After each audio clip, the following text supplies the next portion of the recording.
Hey everyone, welcome to another edition of Tunnel Vision. I'm your host, Ryan Abraham, and we got a little Brady Bunch thing going on today. I'm in the studio here at USCFootball.com headquarters, and we got Chris Trevino, who is up there. Chris, what's up, man? How are you?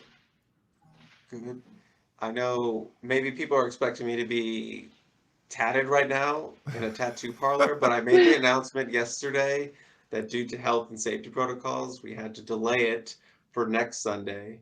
And that's the sound of like 1,000 people clicking off the show right now. But No. next Sunday is the actual day, or Chris will next be Sunday, remote yes. next Sunday, but he'll be tattooed live with his 10K He's tattoo. doing it. Chris is in there. Then we got Nicole up there. Nicole, how you doing?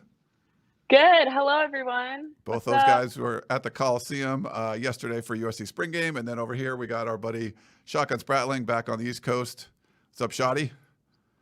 Hola, amigos. Yeah. So we're all here. We're doing it all remotely. Unfortunately, I caught that thing that's called the coronavirus. And so I'm still, I'm in quarantine, but I'm in the studio by myself and we're going to do all this. But next week, we will be able to do this live. Nicole and I in studio, and then Chris will be at a tattoo parlor. So he will get his tattoo live on television. But that's good because we have a lot to get to today anyway. Obviously, the spring game, we want to recap. It was live on ESPN, big production, lots of people talking about it on social media. So we're going to get everyone's reaction. Like I mentioned, I couldn't be there in person. So Shotgun and I were both watching it on the ESPN broadcast and then following along with what Chris and Nicole and our whole team that was down there tweeting and posting on the USCFootball.com message boards about. So we'll get their insight of what they heard down there on the sidelines from the spring game. It was an offensive-defensive affair.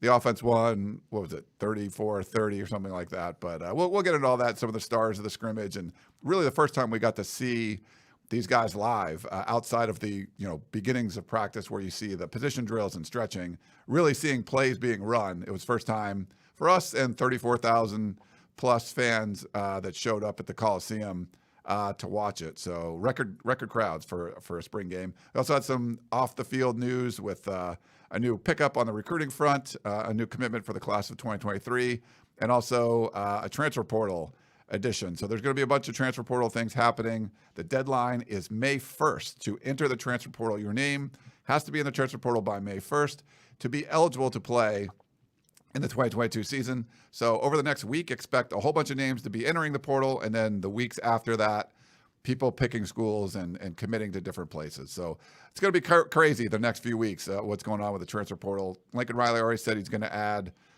double-digit people, so players from the transfer portal. So one already in there. So we'll talk about all that and everything else. But Chris, let's start with you as far as the spring game went. If you haven't checked out his ghost notes, they're really good. They're funny. You should go check them out. His run-in with Sean Cody and stuff. So maybe kind of give your overall impressions, Chris, of what you saw out there at the Coliseum. Yeah, for starters, I think there was just a really good energy throughout the day. I got there really early because I like to be there early, and there was already a line to sort of get into the parking garage, and that kind of filled over throughout the day. You saw a lot of people at the surplus sale. People started filling in right at 10, and throughout the day, you could just see a lot of excitement on the faces of fans. I had fans DMing me, kind of talking about their experience, and they had a great time. There was a great energy. Lincoln had that great quote. There's a lot of momentum going on right now, and if you don't notice it in this city, you're not paying attention. And I would agree with that. Over 33,000 came out. I know I predicted something like 50,000. That was just me talking. A lot of people are poking fun of me for that total. You put me on the spot, I say dumb things, but 33,000, that's the most that USC has had at a spring game since numbers were being tracked in the 1990s. So that's a really good turnout. I know they absolutely wanted a big turnout with everything that had going on, but for the field stuff too, I mean, you got to see an exciting offense. You got to see a defense that looked a lot cleaner than we've seen in the past, with tackling and not a lot of penalties on both sides. Overall, I think there was just a lot of overwhelming positives to take away from the game, from the team on the field that you saw, and then from the people in the stands. For sure. Nicole, you were down there too. Just impressions of being on the field, seeing the fans out there, the Lincoln Riley, running things for the first time. Any initial thoughts on that? Yeah, Chris touched on a lot of it, but it was definitely, I think, a great way to wrap up spring camp. The energy and just the confidence that the players showed after every play was a huge, drastic difference from what I noticed last season. Got to see Caleb Williams out there. He looked great. The Caleb Williams, Mario Williams connection definitely is in LA. 2 touchdowns for Mario. That was pretty awesome. Miller Moss also looked great out there. Started a little shaky at first. He was working with second team, so it was a little shaky at first, but he looked great. He had a 48-yard or something like that past Cal Ford. Looked awesome. So I just think overall, and like Chris said, the tackling was very clean. One of the things Lincoln touched on was he wanted to use the spring game to limit those unnecessary penalties. And I think they did exactly that. They only had 2 the entire game or the half they played. So overall, really positive vibes, good energy. I think it really got all the fans excited about this season, and really just, we don't want to get too carried away with everything, but I think that from what we saw, it's looking good. So it was fun to be down there. Yeah, overwhelmingly positive experience. And just watching, I had to watch on TV, like I said. Shotgun, your impressions, watching from the East Coast. I mean, it was the only spring game that ESPN put out there. Big production. You had RG3 on the sidelines and talking about things, and just having that kind of showcase. I thought they put on a really good show, just from what they had a good platform to do it. I think they put on a good showing. That first drive, 6 runs, 6 passes. I'll show the touchdown. This is the touchdown. Throw to the end zone. Touchdown. Caught. Hey, there's me. That is. Oh, you there, Nicole? Here, let's do that. Throw to the end zone. Touchdown. Caught. Nice. That is. Pretty cool, yeah. So, Throw to the end zone. Touchdown. Caught. The first drive. But Shotgun, what were your initial thoughts of the spring game?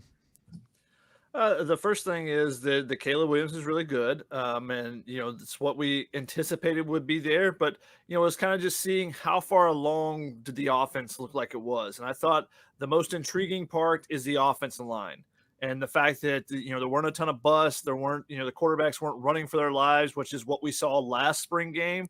Mo Hassan gets hurt, and then Miller Moss is basically he has to take all the snaps, and he was under duress the entire time.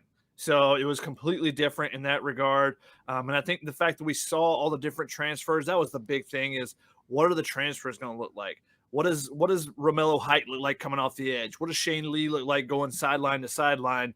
Just getting to see some of those, some of those things where you see a little bit in the drills that they do, but you don't really know what it's going to look like in full pads and, when a play's being run.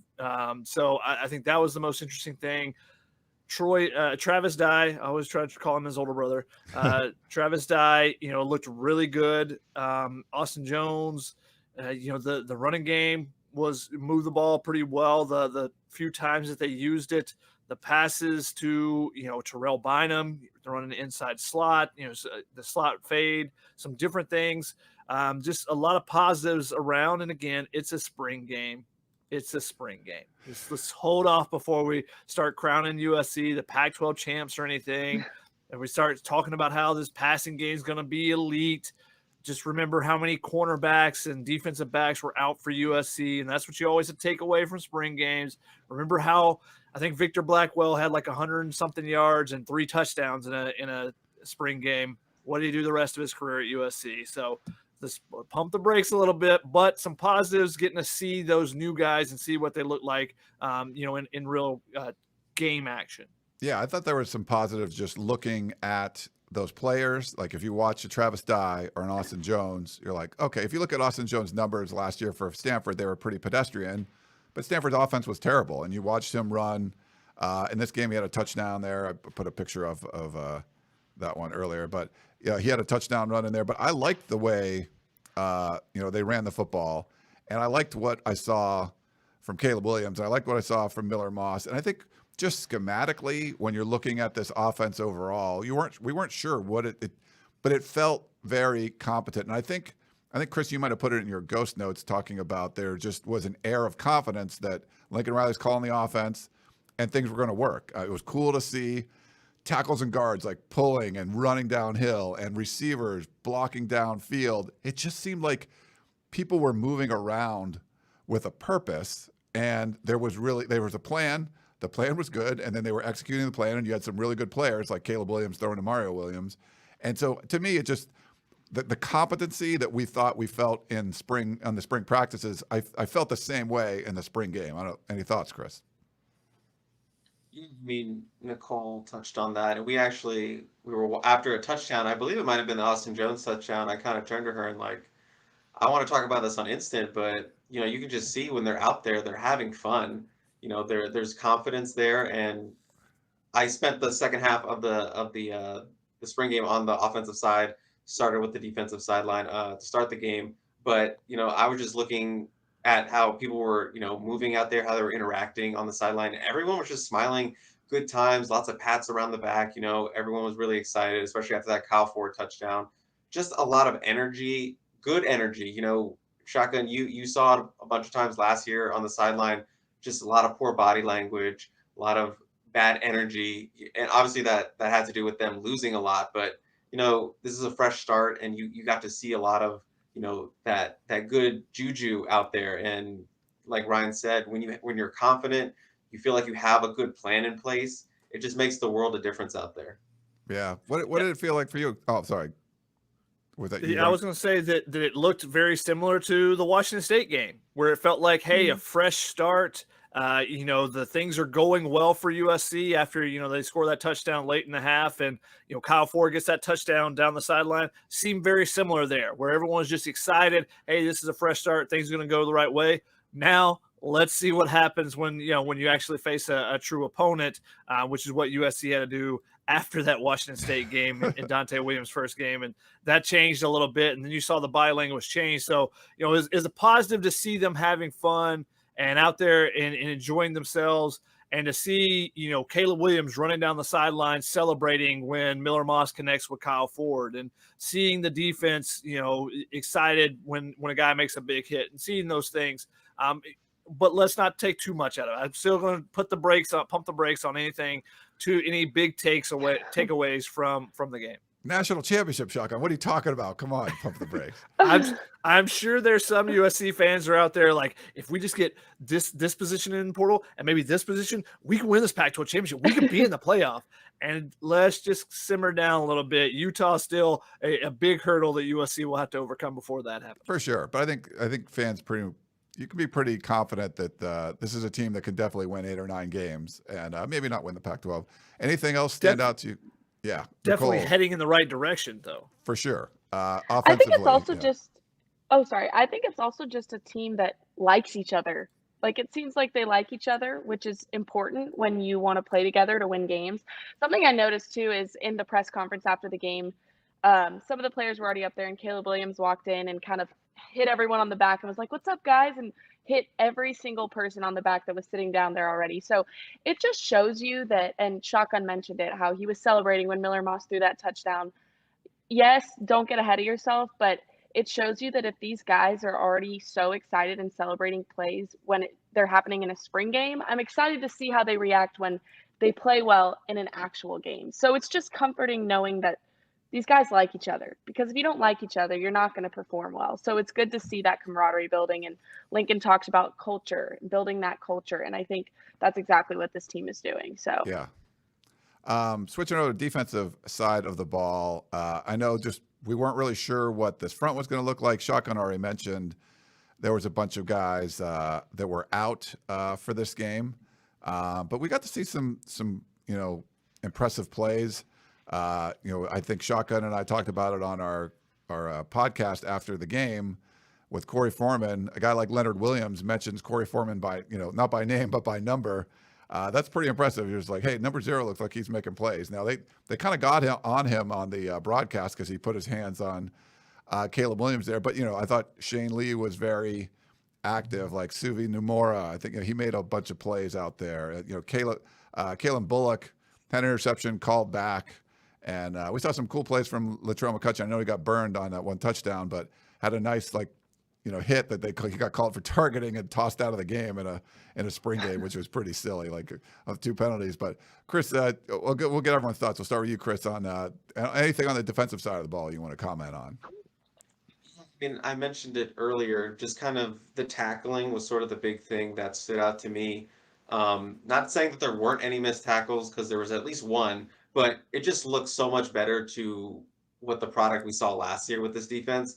Just a lot of tackling, a lot of effort, which I know is something as Alex Grinch really hit on this spring camp. I feel like every time he talked, he hit on effort, that they love the effort.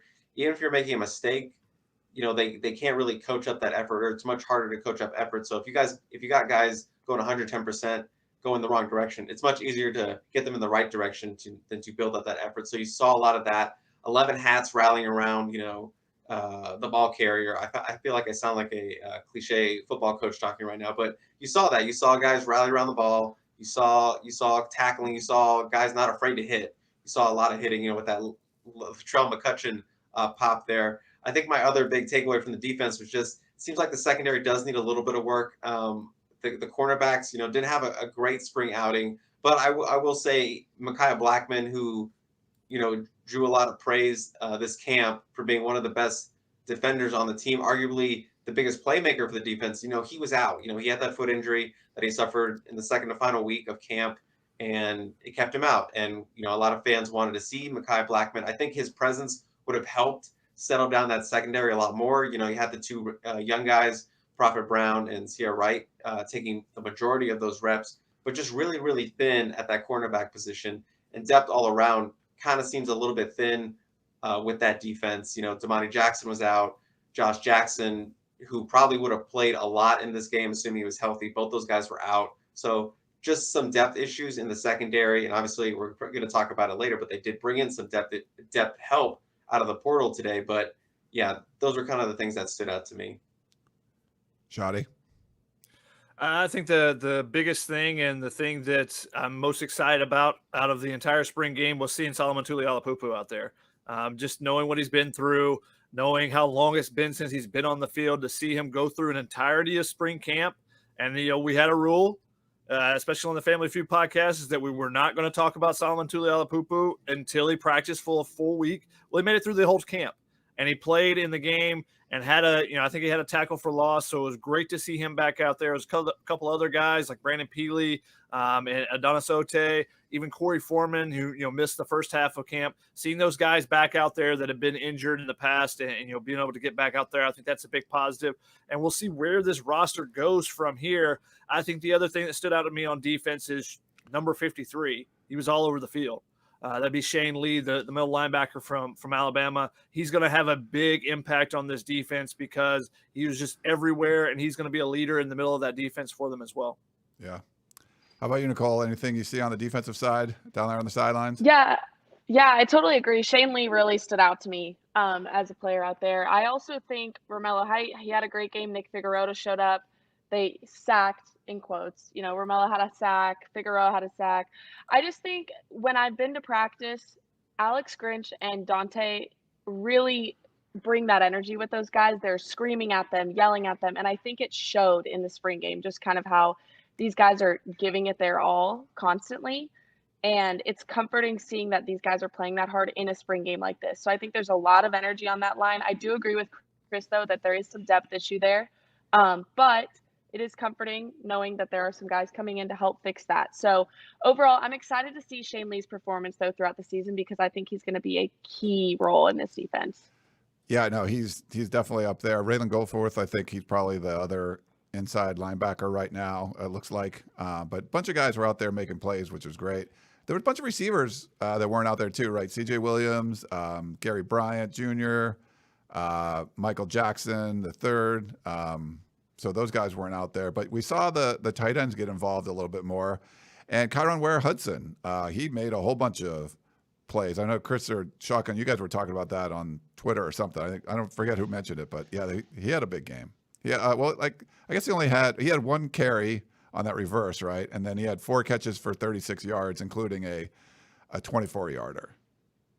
Yeah, I mean, he got involved early with the reverse, and that's something that we'll see if that's something they use in the playbook in the future, or if it was just a spring game fun thing to throw in there. But getting him involved, and we'd heard the coaches and players talk about how he'd had a really nice spring. He was one of the first guys to get gold plated as well in the receiver group, and he comes out there and makes some plays. And another guy that was injured for most of his first year last year, and getting an opportunity to get out there and play because of some of those other injuries, and he showed out. And Mario Williams had the 2 touchdowns, Kyle Ford had the lone touchdown catch, but the most consistent receiver otherwise, it was Kyron Ware-Hudson. I thought he had the nice catch on the sideline for Miller Moss. He had a nice catch, finding a hole in his zone as well. So he did some nice things out there for USC, and I think it gives you confidence that there's going to be multiple receivers that can make plays for USC instead of last year where it felt like it was Drake London or bust, and when Drake London went down, it was very much bust. So we'll see, if that continues in the fall. Terrell Bynum with the slot fade, he can do some things. They threw a wide receiver screen to Brendan Rice. So a lot of guys that you can use in different ways, and that's not even including what you can do with those running backs coming out of the backfield. And when you get somebody like Raleek Brown and add him into the mix and what he can do as a receiver too. So, I think the receiving core is definitely way above where it was last year as far as just the talent and the diversity of the attack as well. Drake London walking around the sidelines, they could have used him out there, but Mario Williams looks like he's going to do pretty well. But I think they're going to spread it out. You're going to see a bunch of catches from a lot of different guys. It won't be throwing to one. Not a lot of special teams in this one. It was basically 2 halves, 15 minutes. So it was kind of like one half of football, and that's pretty much what Lincoln Riley said. USC, Ben Griffiths went to the NFL, so losing your punter. They have a punter coming in the summer, but they didn't really have a punter there, so the punts didn't look all that great. But for the kicking game, Alex Stadhouse taking over for Parker Lewis last year. Parker Lewis Stadhouse goes in the portal. Parker Lewis goes in the portal. Stadhouse comes out of the portal. Is given a scholarship. He's stuck around. He had a 55-yard field goal in this game. Just seeing him come into games last year, what he wasn't expected to when he had to come into a game because of Parker Lewis getting a personal foul, a targeting call or whatever it was, and getting kicked out of the game. There was a game that we thought Lewis was going to play, and he just didn't play, and Stadhouse had to come in and just get a spot start. But he performed well every time we saw him. And, he had the one kick in the game, but hitting a 55-yarder that would have been good for longer, I think that's pretty impressive. Our resident kicker, Chris, any thoughts? Well, Shotgun's pumping the brakes on the season. Let me pump the brakes on you saying there wasn't a lot of special teams activity, because the legend himself, Dennis Lynch, hit a 30-yard field goal. That's all I want to say. Stadhouse hit a 55-yarder, very impressive, and that thing probably would have been good from 60. That's how good it looked. But come on, Dennis Lynch getting in there, I passed out. I had paramedics revive me if you're looking on Twitter. But, 2 field goals, made them both. Yeah, you mentioned the punting game. But are we going to talk about how, I don't know if you guys could see it, but they had a little fan interaction where they had them try to field punts from the jug machine. It was terrible. It was the worst thing I've ever seen. It was so funny. These guys had no spatial awareness. They got progressively worse as it went on. If you were in the stands, it was quite a show. I saw Damani Jackson and Rajon Davis just laughing their butts off at these guys trying to a lot of those guys, chirping on the message boards like, oh, why can't they do this? And then you get them out there, can't even field from a jug machine. So when you have 30 guys coming at you. So I'm just saying that special teams, there was stuff to talk about. Was there a kicking contest too? Did they have a fan come? There and was a kicking contest. Yeah. There was a extra point, 25-yarder and a 40-yarder. I was listening to Alex Stadhouse and Jack Sarasante. Did I say that right, Shotgun? I believe that's correct.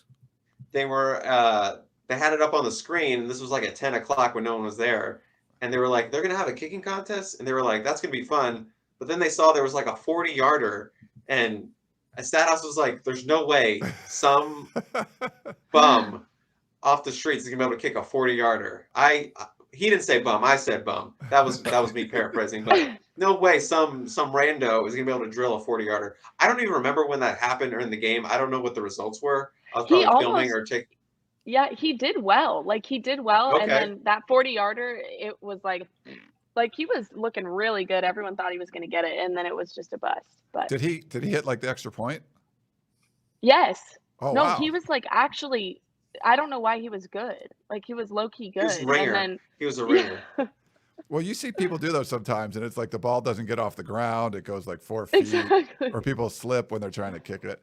Nicole, like there was a lot of fan experience stuff going on down there. There was tables in the end zone and the peristyle end for recruits and stuff, but fans came down to do autographs and everything. What was that experience like? Did fans seem like they were really part of this?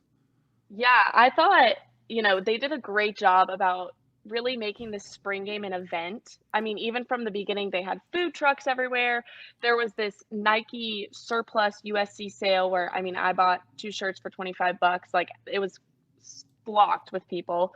And then after the game, you could go onto the field and you could get signatures from players. And I think the fans just ate that up. Like, that was a great idea because I think it really let them get involved. And this is more than just us watching the players in the stands. It's we get to go on the field and kind of experience it from that level as well. And so kids were running up to their favorite players, getting autographs on their shirts because they put t-shirts over a lot of the seating in the Coliseum, and little kids were bringing their shirts to get signatures by their favorite players. And I just thought it was a really cool way to kind of make the players and fans interact and engage with each other. And I think fans really loved that they got to do that. Yeah, and a lot of the people that were there, I mean, it seems like the fans enjoyed it from what we saw on social media and stuff and on our message boards.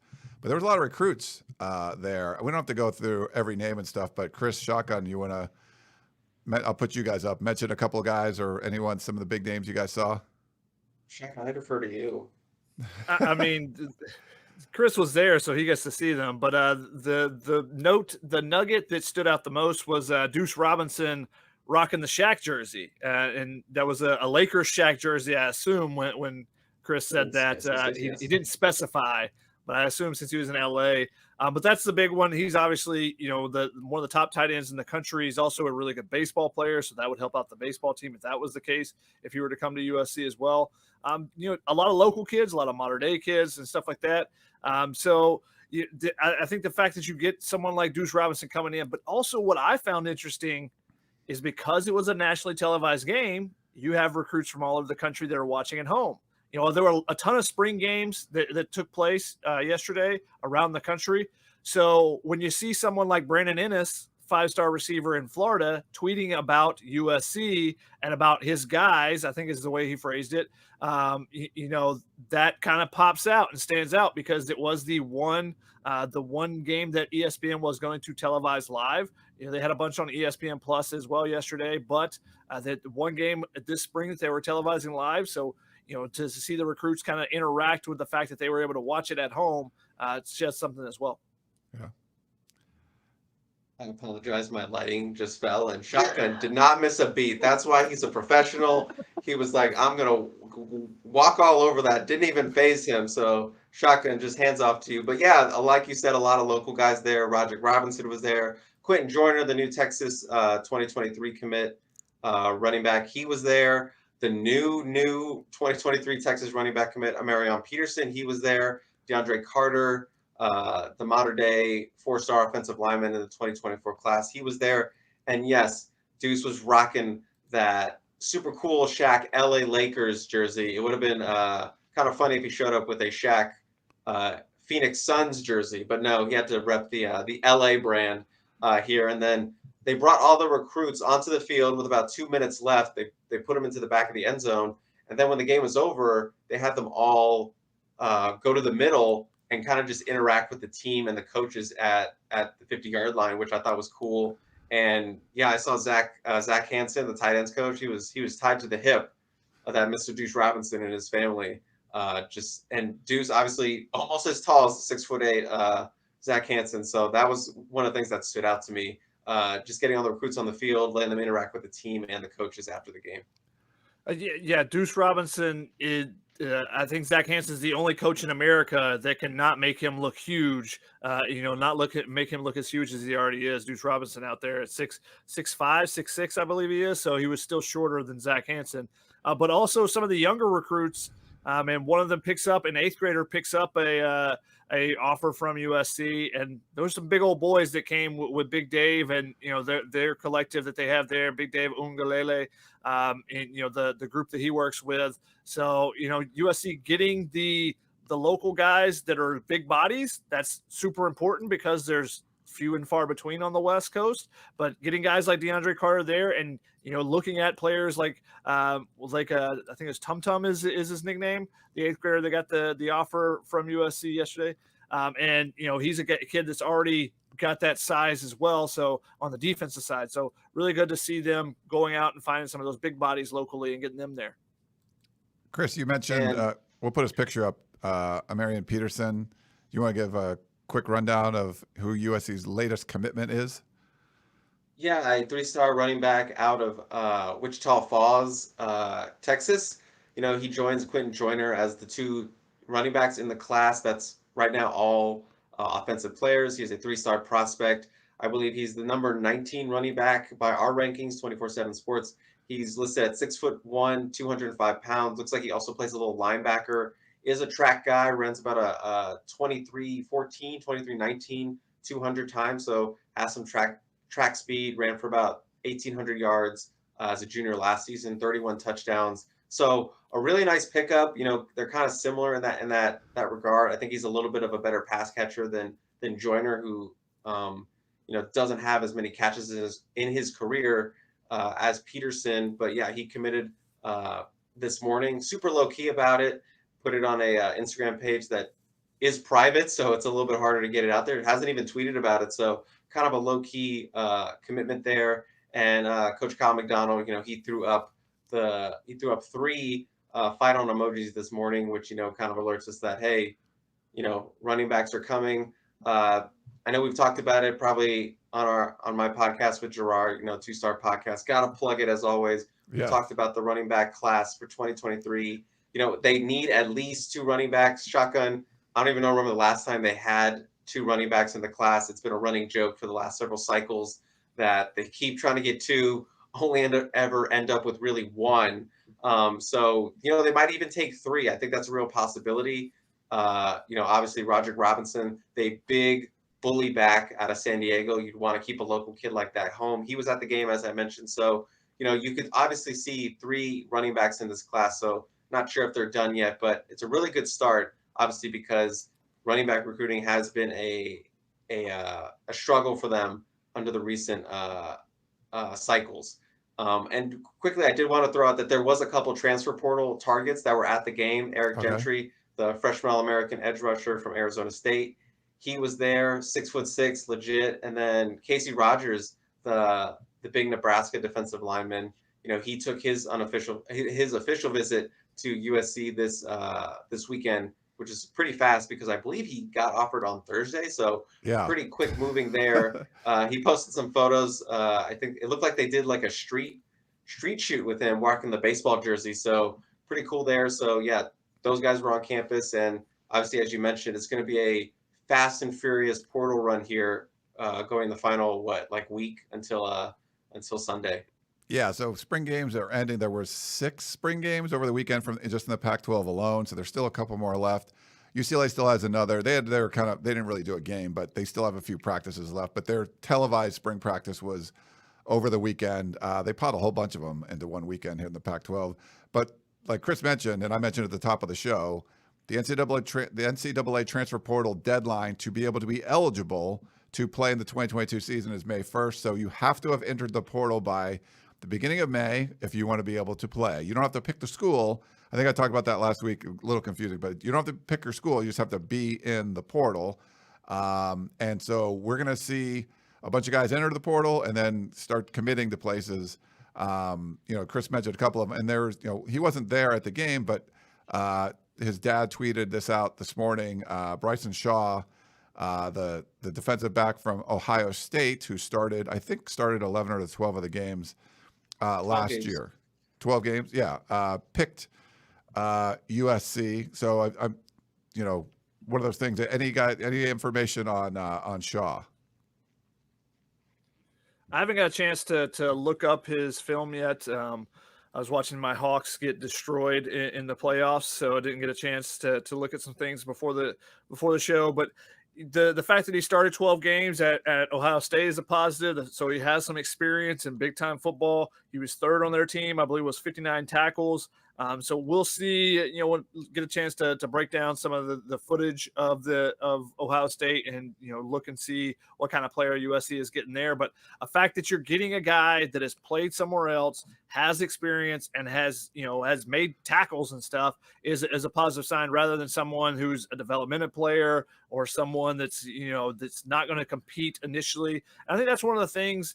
I know Nick Saban says this: they don't bring a transfer in unless they think he can start. And I think that's what USC is kind of looking for. I know they're trying to build the depth of the roster a little bit as well, but I think now the second half where you've already added, 10, 12 guys during the offseason, now I think you're looking, all right, we're looking to bring in guys that can add not only depth, but can compete for starting roles. And maybe that's something you're looking for in Bryson Shaw.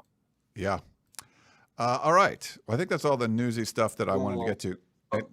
Go ahead, Chris. I want to say you both are bearing the lead on this. Oh. He is from the great state of Maryland. Holy Maryland. Another DMV boy on the roster. That's now 4 DMV natives on the roster with Colin Mobley, of course, Caleb Williams, Shane Lee. He is not a PG County Beach boy, unfortunately, but he is a DMV native. So I just need to get that in there. And now you can cut off my mic for the rest. More important, Chris, if you're going to bring up the DMV, you're going to bring up that area, you got to give us an update on Nichols Harbor. Obviously, he came out here and visited. He puts out a documentary style thing. What's kind of the update on Nichols Harbor? Because everyone wants to know about a guy that's a monster at 6'4", 6'5", and running the 100-yard, the 100-meter dash the way he's running it. Again, Shotgun, just a truly professional transition there, just effortlessly. You didn't even plan that, you just thought of that. But yeah, he put out that documentary. It's about a little under an hour, I believe. You should go watch it. It's on our board right now, but really well made, pretty fun to watch. Most of the documentary, the vlog style of it, is based in LA. Those conversations he had there with Caleb Williams in there. You can get a nice little insight into what those two talked about, just about, Caleb telling him that he really loves living out here and how different it is from DMV in terms of the weather, obviously. But, at the end of the video, it kind of listed that Michigan and USC are his top 2 schools right now. And, that seems to be a little bit up for debate right now because Nicholas did come out like a couple hours before this and said, I haven't narrowed down anything, something along those lines of, I'll be the first to say it when you hear from me, which is a little interesting. It just seems like maybe there was some sort of confusion with that statement at the end of the documentary. I guess it's not considered like a top 2, like a top finalist or anything like that. So maybe he's just putting it out there. Like right now, these are the top schools on my list right now.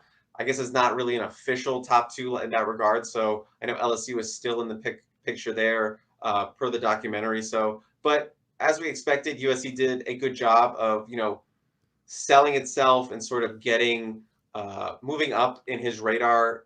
Obviously, Lincoln Riley already had a previous relationship with him when he was at Oklahoma. They were considered warm for him when Lincoln was at Oklahoma. So it seemed like a natural transition that he would be, USC would be a contender once Lincoln came out west, obviously with the track program. A lot of things, he certainly seems to have a personality that fits LA. And, with NIL, he is a marketable athlete. So I think that also helps with the Trojans in that regard. So USC trending in the right direction for Harbor, but obviously still a lot of work to be done with a dynamic athlete who is going to get a lot of attention for this recruiting cycle and a lot of, I guess, NIL pitches throughout, the rest of his senior year. And as we know, NIL, the new factor you have to throw in there when you're talking about these high-end 5-star recruits. Nice. I think I just figured out. I think I have like a mute buttons. Let me see if I can. Hey, Chris, tell me about Maryland. Yes, perfect. Maryland was founded in the. I can turn them off again. Yeah, okay. Just playing with these remote buttons and stuff. So that's good. It's good to know. Real quick, Ryan, to answer Chris's question about the last time USC had multiple running backs in a class, you have to go all the way back to the Texas two-step. Ronald Jones and Cedric Ware. I believe that's 2015. But if you remember, there was actually 3 running backs in that class. Can anybody name the third one? Is it a local player? Like a California guy? He was a California guy. There was 2 Texas guys. It's not. I'm blanking All right, on you his guys name. didn't answer it right away, so we're going to come back to this. We're going to see if anyone gets it in our comments section as well. Without looking it up, can you think who was the other running back in that, I believe it was 2015 class, along with Ronald Jones and Cedric Ware? Okay. I got a guess. Can I just throw it out right now? Or should I save it? You got it? I have a guess. Can I just throw it out or should I save Go it? for it. Give you a guess. Justin Davis? Who? Justin Davis? No, it's not Justin Davis. Justin Davis was a year or 2 older than both of those guys. Yeah. Okay. He came in with what's it? I think that was 2013 or 14 or something. I think he came in with Paul. What was the running back coach name? Paulie. Well, I can blank on his name. Anyway, yeah. Well, okay. We got a bunch of questions we'll try to get to, and we'll try to go through these fairly quickly. We don't want to take too long. But Nicole, what do we got up top? All right. Yes, we got a lot of them. So Roman 388 says, why isn't McCutcheon gold plated? We got to leave that to Chris Trevino, who's the gold plate. Yeah, Chris is tracker. the king. I mean, I guess I don't really have like a definite answer, but as we have mentioned, you get gold plated nominated because your coach thinks you're doing, good work. I'm not trying to say that he's not doing good work, but I guess they haven't seen what the marks are to be nominated to be a gold plated Trojan. Yeah. I was curious to see if there were any, and he's could be the starter. He played a lot. He played a lot. Yeah. Yeah. So that is kind of interesting, and sometimes it's one of those things like if you're, your kid's on the little league team, you're the coach or the umpire, you might be a little tougher on him. So coming from Oklahoma, maybe that's the case. We'll see, but I wouldn't worry too much about that. This seems to be working pretty well for whatever they're doing gold plated wise, and I think by the season he will be a gold plated person. All right. What we got next? All right, Anthony Holloway. Chris, you had said that cornerbacks need some bodies after a lackluster performance, but is it the corners or the scheme?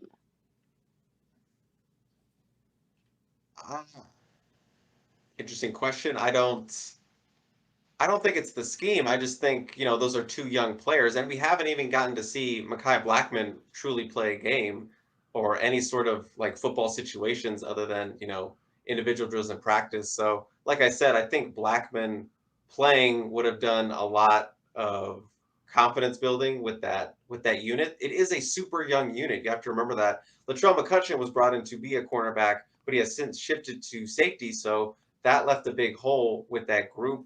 Damani Jackson, you haven't seen. Josh Jackson Jr., who I said, probably would have been the other starter for most of camp, given his experience and sort of his play starting back from last spring, probably would have been considered. But again, those are 2 super young guys in Sierra Wright and Prophet Brown, who hasn't been a full-time cornerback since last season, his freshman year. So I think there's still a lot of development that needs to be done in a super young position group. Yep. Let me jump on that. And Andrew Hogue has asked a couple of questions. Is the secondary that bad, or is the QB wide receiver combo that good? Do you think that the defense will be able to hold a 21-point lead? This is why I say don't make any big judgments about a spring game. Those 2 guys may not be on the 2 deep in the fall. That's why you got to look at the positions individually and say, okay, this position group is really beat up. Okay, the guys going against them are starters on the other side. Yeah, usually your starter is going to beat up on the second year guy that's at the bottom of the depth chart, working his way up. And now granted, Prophet Brown got a start at the very end of the season, and that's good for him. But he's a developmental guy that played as much running back as he did cornerback coming in. And that's what everyone kind of thought he was. So he's got some room to continue to grow. And the same thing with Sierra Wright. You heard the comments from Dante Williams a couple weeks ago. So don't put too much stock into, hey, the passing game is elite, or, hey, the cornerbacks are absolutely terrible. If you have Mikaya Blackman out there, you have Damani Jackson out there, you have the next guy that they bring in the transfer portal, who I think they'll go out and get another cornerback, then it'll be maybe completely different. If you have Joshua Jackson out there, who's made some plays in the past as well, it's completely different. And hey, if someone's having a rough day for whatever reason, you might switch somebody else in there, and you might not see the touchdowns that you saw in this game. So don't make any big judgments off of a spring game. This is a common refrain every single year. Don't do it. All right. So big judgments out of spring game. Got it. That's what we're going to do. Yeah. Perfect.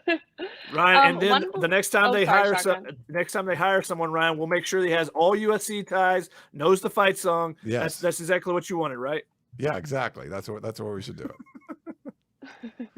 What's up next, Nicole? One Blue Love 23. We kind of touched on this earlier, but they're asking to give them a Corey Foreman impression. They haven't rewatched the game, but didn't see much of Foreman besides that tackle for loss play. Yeah. So what are your guys' thoughts on that? Yeah, Shotgun and I talked about this on the podcast, like I mentioned. Like when Leonard Williams was being interviewed and mentions him, I like number 0. A guy like that who's played the position, who's played at that school, he knows what he's looking for out there. If he's watching the game, he's probably not watching the ball. He's probably watching what the defensive linemen are doing. And if Corey Foreman stood out to him, I think that's a pretty big endorsement. And he just seemed very active out there. You mentioned, I think Nicole mentioned Romello Height got a sack. We saw Nick Figueroa making some plays.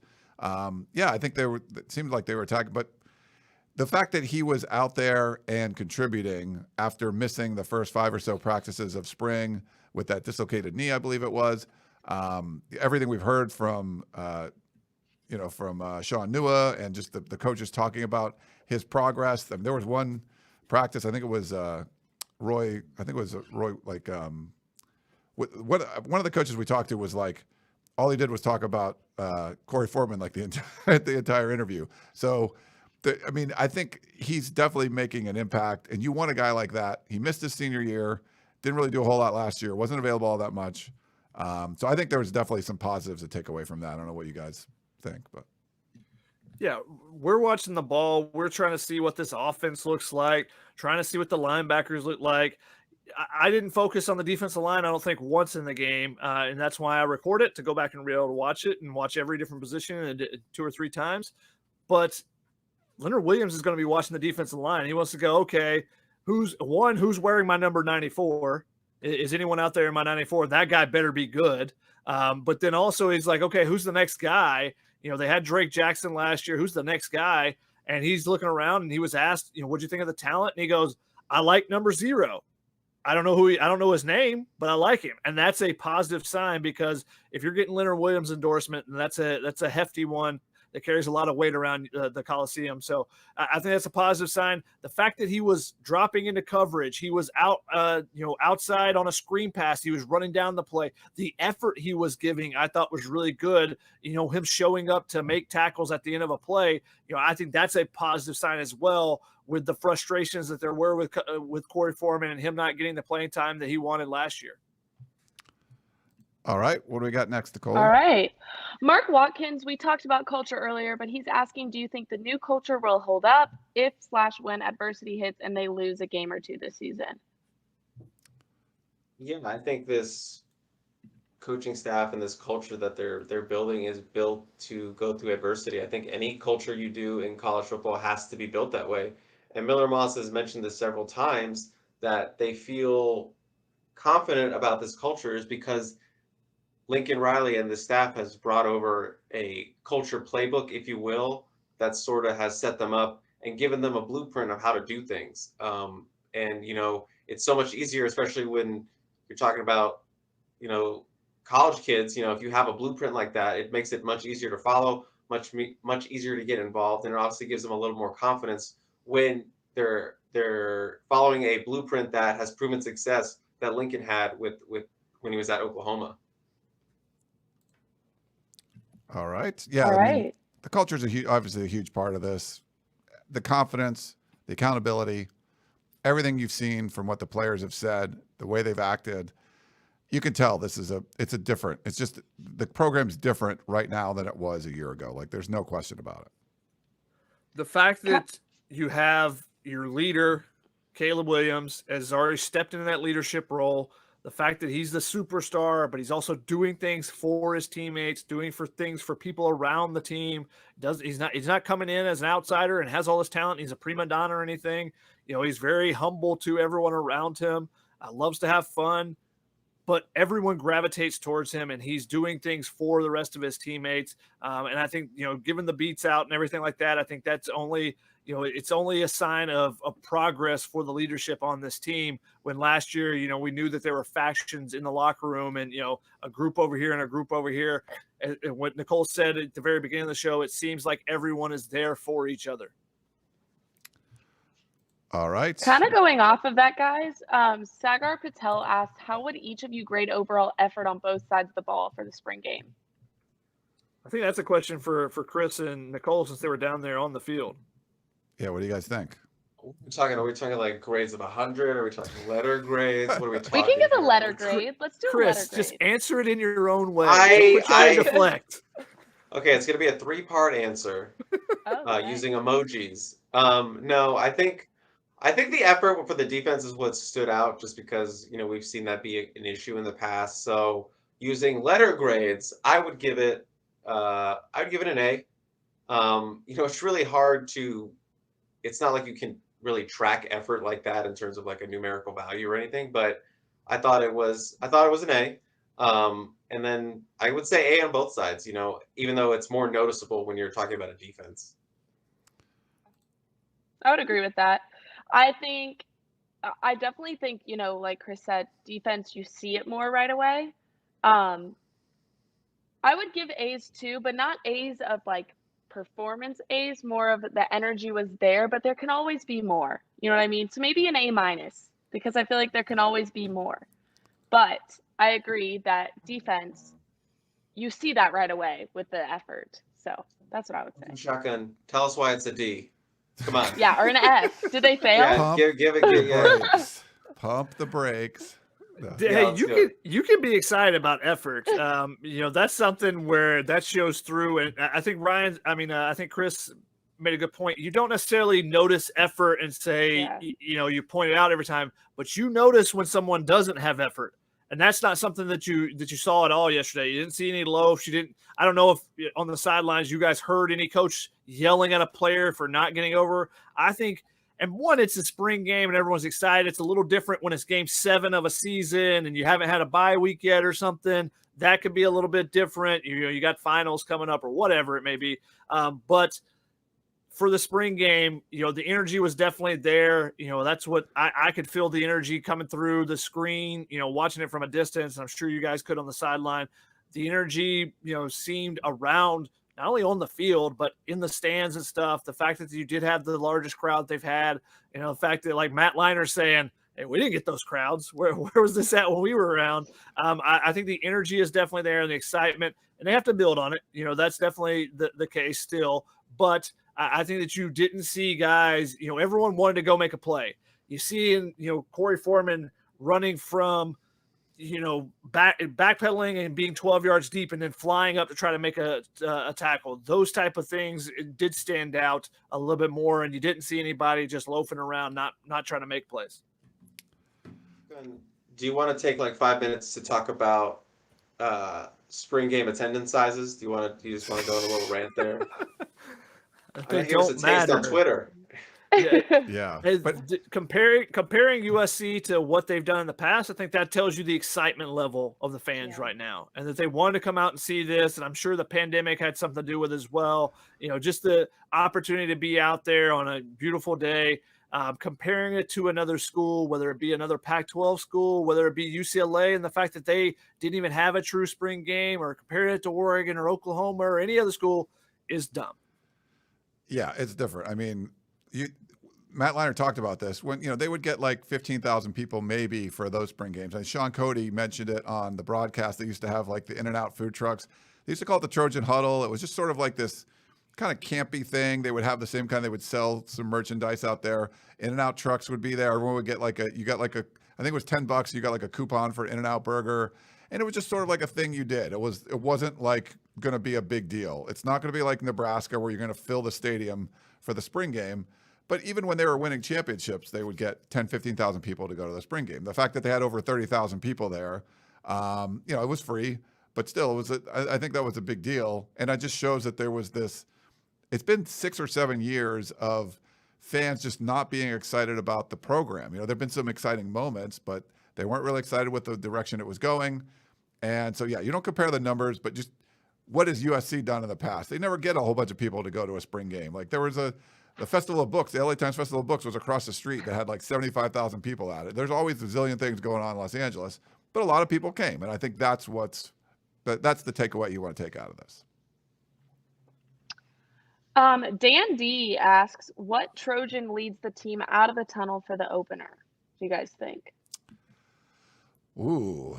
So who's been around? So former players, what they're talking about. So we've seen, Leinert's been there. He was there. Sean Cody's part of it. Stuart Cravens is part of it. Sanchez has been around. Mark Sanchez has been around a bunch. Matt Barkley probably can't because he'll be with the Bills. But he's been around. I mean, it's kind of like Ronnie Lott was, yeah. I think you can kind of have your pick. I don't know. I'm not sure who they're gonna. Banner. Zach Banner. He'll probably be in camp with someone. Yeah, if he's on a team. The real question is that a tradition they even continue? Yeah. Lincoln Riley's coming in, bringing a whole new vibe. Is that something that's something they want to continue doing? And if so, do they try to go with someone they haven't had in the past? Or do you just try to, go to the greats? Because Lincoln Riley hasn't been there for these guys. So, I think it'll be a little bit different. Ryan, correct me if I'm wrong on this, but I believe that was a Steve Sarkisian thing, wasn't it? Wasn't that when it started?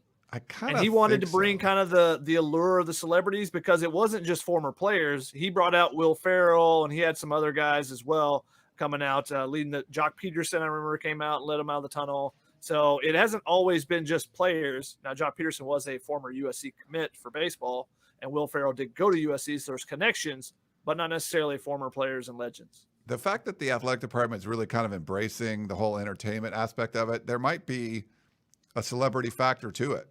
Maybe it's LeBron James or something like, maybe someone local. I don't know. We'll see. Everyone wants it to be Reggie Bush, but let's not do that for the first game. If you're going to bring Reggie out at any time during the season, make it with the biggest game of the year or rivalry game or something like that. And he's working game days now anyway, so it would have to be a game that he's working. Big games, rivalry. Yeah, exactly. A Fox game that they would do, yeah. Cam Lifestyle says, overall, how do you think the linebackers played yesterday? We touched on this earlier, but it still looks like there were gaps out there in the defense. There's a couple questions about defensive tackles and defense and stuff like that. You would jump in, Chris, or? Yeah, I thought the linebackers were good. We're fine.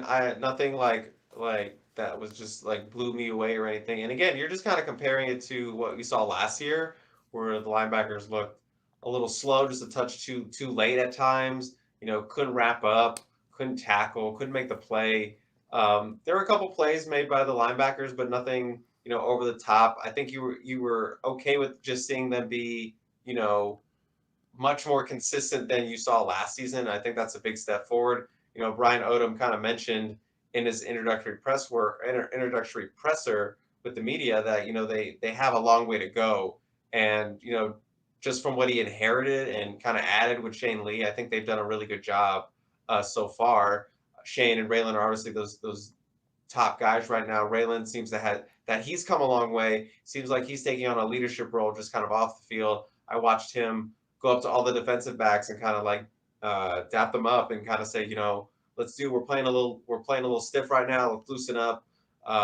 We play this offense all the time in practice. We know what we do. So, little things like that. So you want to see, and that's probably also an effect of Shane Lee and his leadership and kind of rubbing off on Raylan. So I think they were fine.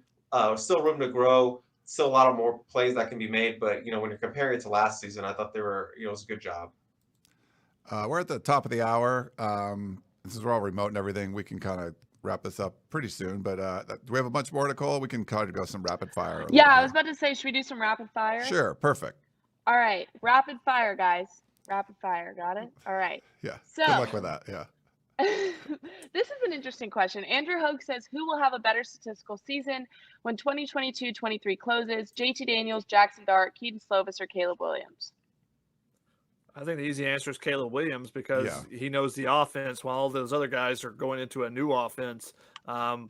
Maybe JT Daniels, if he, reconnects with Graham Harrell, maybe he knows the offense a little bit, but I still think Caleb Williams has more weapons. 100%. All right. I would say Nice. if we're not picking Caleb, I would say Jackson Dart would be my second pick, just with that. He didn't have a different good offense. spring game. He was like 7 of 24, 2 picks. If he wins the job, I mean, that's the other Yeah. factor Sure, into fair it. enough. Fair enough. Yeah. Guys, there are a couple questions about transfer portal, transfers, things like that. Ballpark, Andrew Hogue is asking, as well as Ganja Gorilla. How many new transfers do you think SC pulls before fall, and which position group do we recruit the hardest from the portal? Yeah, I it's think the easiest it's supposed to be the double easiest digits, answer, right? yeah, is to look at what they've already told us. And Lincoln Riley has said multiple times, we're going to go get 10 to 12 to 15, depending on if they have some guys leave the team as well. And you listen to Alex Grinch, or you listen to Lincoln Riley, or you listen to any of the coaches, they'll say, well, we could add someone pretty much anywhere because they're looking, they think that they can still, they could use someone at every single position is what they still feel. Yeah. I think the hardest positions they'll go after are obviously the line on both sides of the ball, just because those are premier positions in the portal. And, they haven't really landed any since that first little wave with Haskins, Barquette, and Taleni. So they gotta dip in there for some impact guys. Speaking of the portal, Johnny Laro asks, are there any rumblings of Trojans entering the portal? They like the chemistry the team has right now. Yeah, I think the low-hanging fruit sort of left, and then I think there was some people that are just kind of waiting to see where they would be on the depth chart and how the spring went. But no one's really, when Dante Williams sort of called out Sierra Wright and said, he was his biggest issue, his biggest problem is Sierra.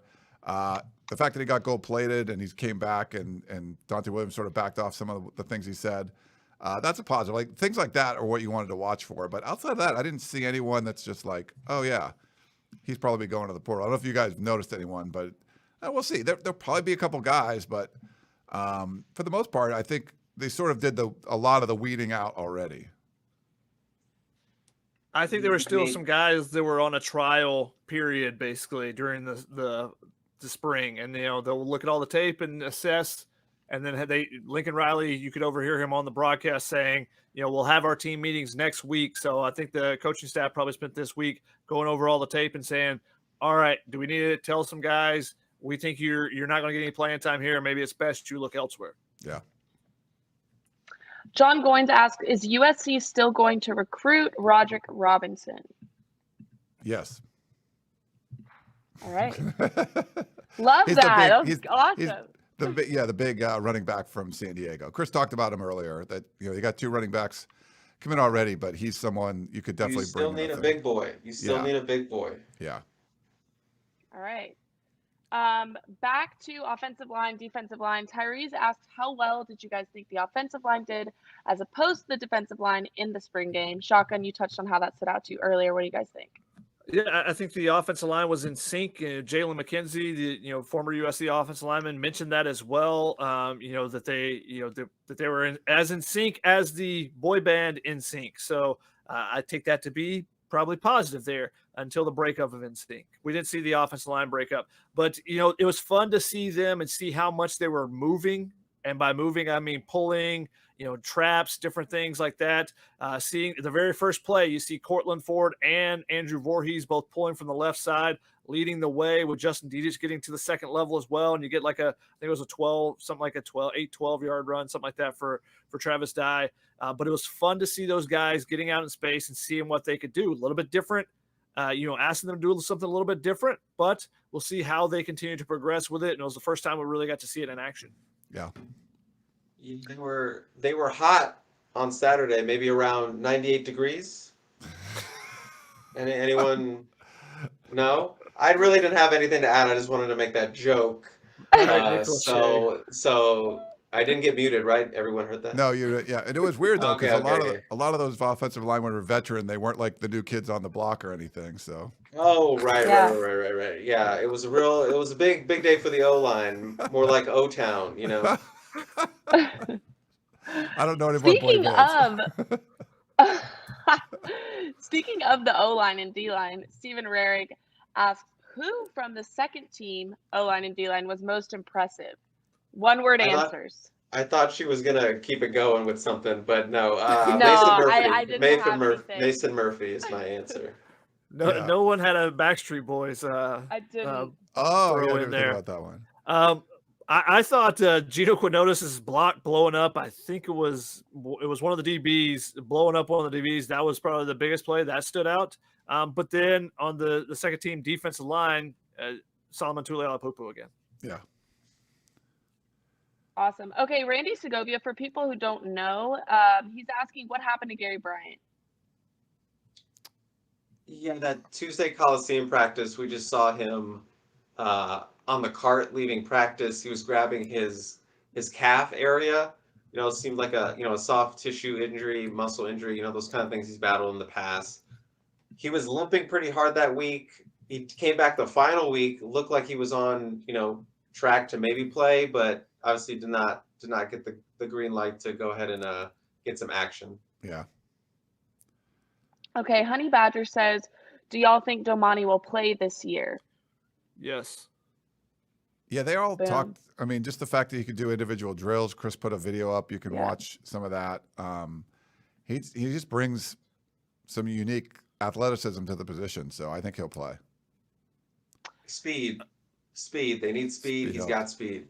He can. I think it'll be very similar to Adoree or Biggie or Jack Jones. You know, the 5-star cornerback comes in, doesn't start necessarily, but you see him get a couple series every game, and then how he progresses from that is up to him. Yeah.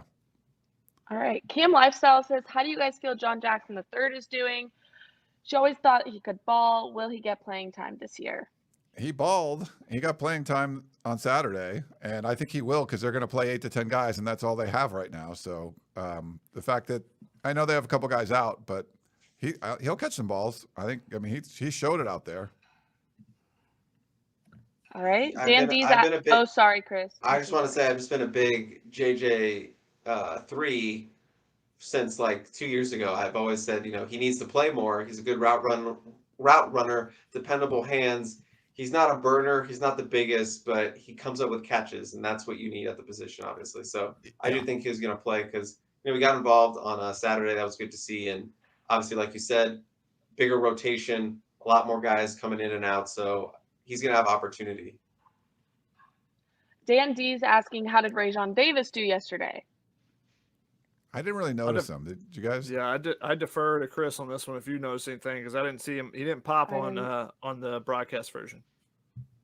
Yeah, it was someone I didn't really notice outside of I saw him laughing with Domani Jackson during the halftime. But it seemed like he was also dealing with some sort of injury early in the week. I noticed that on Tuesday he was not practicing. He was standing off to the side in full pads watching warm-up. So it looked like he was going through something. Did a little bit more practice on Thursday. So I don't really know where he was health-wise and how much maybe they were limiting him. Yeah. Touchdown USC asks, why was Herbstreit a no-show for ESPN? We were talking about this earlier. We don't really know, but do you guys have any thoughts on that? Yeah, no idea. I mean, it was the important thing is it was a big production on ESPN. It was the only one that that they did. They put a lot of emphasis on it, and yeah, it was good. I mean, they interviewed Caleb Williams I think 5 times during the broadcast. So I mean, they had the Pete Thamel sit down with Caleb Williams and Lincoln Riley. I mean, it was basically a huge showcase for USC. So he couldn't have asked for anything more than that. What does that mean? It's just USC's nationally relevant. They went 4-8 last year, but because you hire Lincoln Riley, you got Caleb Williams, you got all these transfers in, you're a nationally relevant program again, which USC hasn't been for a while. Herbstreit won't return my call, so I can't give the answer. Shucks. Megan Gawkroger. Oh, question from Down Under. I was supposed to say that in my accent, but that's okay. Yeah, sorry, Chris. Okay, she's saying, can you explain just quickly what the transfer portal is, what it's used for the Aussie who has no clue? I feel like it's important we let her know. So, Yeah, I mean it's really no different. It's basically just a database. So all it does is it allows players to be able to be recruited. It's supposed to streamline the process. So if you're a player at a school and you want to leave, you talk to your compliance officer and say, "Hey, I want to put my name into the transfer portal." Once you put your name in the transfer portal, you basically are giving up your scholarship at the school that you're at. Now, you could come back if the school lets you, but if the school doesn't want you back, you basically lost your scholarship. But once you go into the portal, you are now legally allowed to be recruited by other schools. So if someone from USC goes in the transfer portal and Nick Saban, as soon as he goes in the portal, Nick Saban can call him and like, "Hey, Joe, do you want to come and play at Alabama? You can come take an official visit." So it's kind of starts your recruiting process again. And the recruiting process is much faster. That, it could be over years. If you're in high school in the transfer portal, it could be minutes or hours or days or weeks. We see players go to the portal and really not find a spot. They left the Power 5 program. Maybe they can only go to a group of 5. We've seen some high-profile guys go in and, from one blue blood to another and win a Heisman Trophy. So there's a lot going on. But basically, it's just a database. If you want to be able to transfer, anyone that's in that database can be recruited legally. Otherwise, you can't. You shouldn't call a player from another team like, "Hey, do you want to come to my school?" You can't do that unless they're in the portal. So I don't know if you guys want to add anything, but that's essentially what it is. Nope. Good job. Yep. Tyrese asks, who stood out more yesterday, Foreman or Height on the edge? Height had a sack, so I'll go with him. Yeah. All right. He looks good. I mean, he's just a good-looking player. Boom. Okay, last spring game question. Carlos Lazareno says, should the spring game keep the same format next year? No, have an actual game. Yes. Oh. The answer is no, have an actual game. If you have enough bodies, you'll actually be able to do that. Yeah. So we'll see if they actually have that next year. Yeah, I didn't mind. Like, it would be nice to be longer. The modified scoring, I don't mind that much. I don't like. It was a little off. I felt like you kind of. I like the way I watched the Washington State spring game do it. You got points for forcing a team to punt. You got points for turnovers and things like that. And they didn't start with a 21-point lead. It was just 0-0. But you gave the defense more opportunities to score. I thought I kind of like the way Washington State scored it. But it'd be better to have a spring game.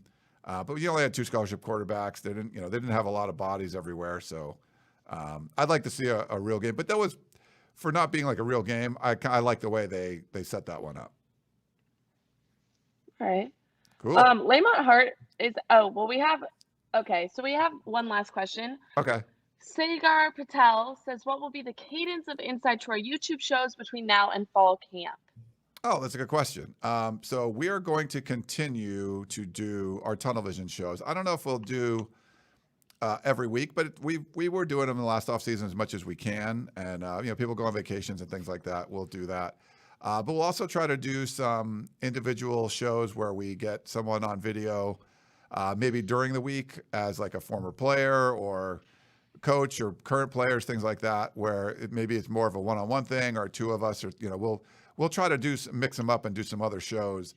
We've been putting up a whole bunch of videos on our Inside Troy YouTube channel, so thank you guys all for watching those. We'll continue to do that kind of stuff, and if you have any ideas for things you'd like to see, we'll definitely do that. But we'd love to keep doing these shows during the off season. I think especially for the next month or 2, there's going to be a whole bunch of transfer portal news we can talk about.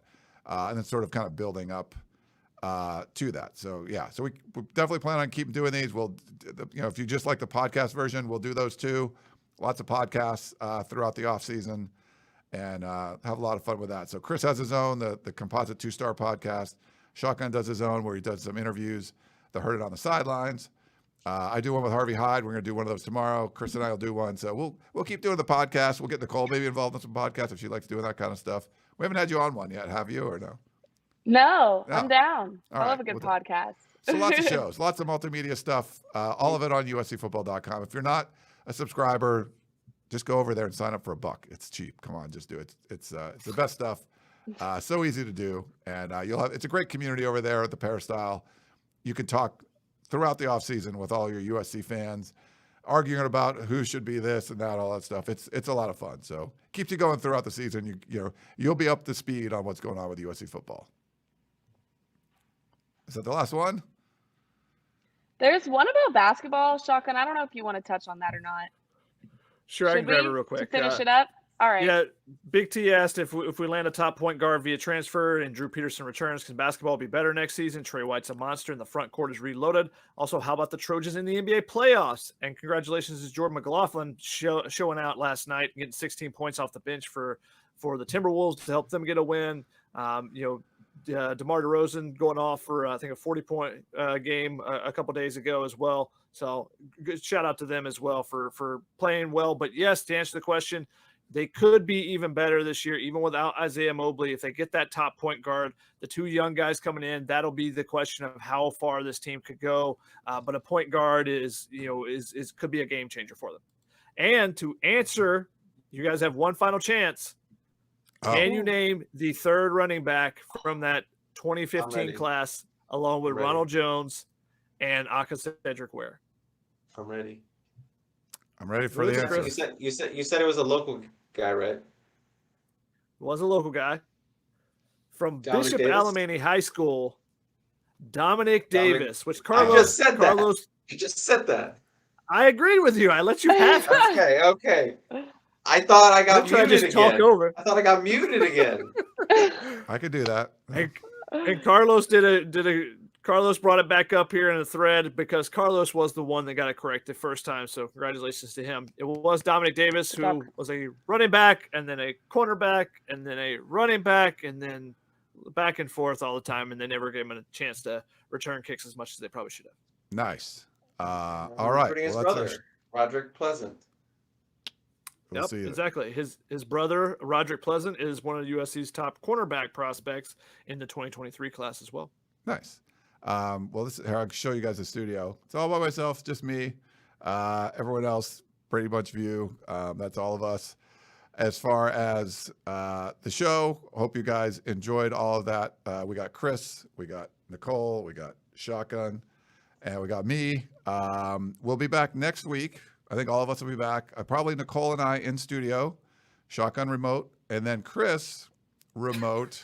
It's your big day, bud. Getting his first tattoo. I just want everything to go smoothly. I just want to get this over with. I'm tired of everyone messaging me. The fact that Sean Cody knows that is that cool that Sean Cody knows you're getting a tattoo, like because of your Twitter and stuff? Or yeah, he sought me out and brought me in. He's and was like, when are we getting that tattoo? And he's like, I was like, next Sunday. He was like, F yeah, let's do it. And I was like, oh God. We'll have to get him on as a guest soon. Sean's a great guy. We had him on during the pandemic. We had him on. We did a show. I think Shotgun, me, Keely, and maybe even Dan. We did a rewatch of. Was it the last time USC played Oklahoma? Yeah, the Orange Bowl. And so Sean Cody had like a sack and stuff. So we were basically like this, but we're actually watching the game or like highlights of the game. No, I think we watched the whole game. And Sean was like talking about the play, like when he got the big sack, like he was, patting himself on the back. That was really fun actually to kind of watch the game with him. This was really when there was like no sports going on at all. So we were like making up whatever we could. We watched an old game with Sean Cody. And that was a lot of fun. We'll try to throw the link to that in the YouTube comments. So if you guys haven't checked that one out, it was definitely really fun. So you should check that one out and take a little bit of time and listen to Sean Cody kind of narrating, what was going on that week as well as what happened during the game as well. Yeah, it was good. He's a great dude. So I've been at some golf tournaments and stuff with him, but he's a funny one. But we'll appreciate you guys all turning in. We had a whole bunch of people watching live on all the different platforms, YouTube, Facebook, and Twitter. So thank you guys all for doing that. It's great to wrap up spring football. We'll have a fun one next week. You want to see Chris get tatted up, and then we'll keep going and talk about whatever news. There'll be a lot of news. Before it was like coaching news and stuff, and then it was like recruiting news and roster news. It's going to be a lot of roster news, I think, for the next, several weeks, couple months, as they kind of fill out that roster, and we'll stay on top of all that over at uscfootball.com. But for Chris, Nicole, Shotgun, I am Ryan. Thank you so much for tuning in, and we will talk to you next time.